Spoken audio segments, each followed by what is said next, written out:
дәстүрлі емес стиліндегі уағызшылардың уағыздары өзімнің парақшама көшіріп алғам сол кезде.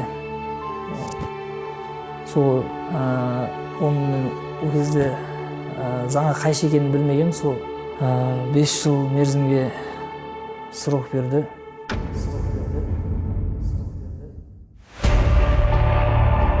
Дастанбек Белдімұратов әлеуметтік желіде терроризмді насихаттаған, сот үкімімен 5 жылға сотталып жазасын өтеп шықты. Дінге келіп намаз оқып бастаған кезде онда ешкіммен араласпайтын едім. Өзім жалғыз жүретін едім, осылай. Уағызды бір-екі тыңдайтын едім, кейін тыңдаймын ау деп страницаңа сап қоя беретін едім ғой.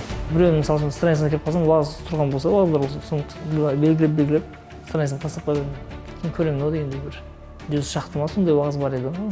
Основасы шетелдіңкі Абу Салах, Юсуф Дауран, Садық Самарқанди, Абдулла Зуфар, солардың уағыздарын тыңдаған, солардың уағыздарында тыңдайтын едім. Мен жихад туралы айтылған. Өз қатерін түсіндік, сол діни ілімсіздігіміз болғандықтан сол білместікпен істегеніміз.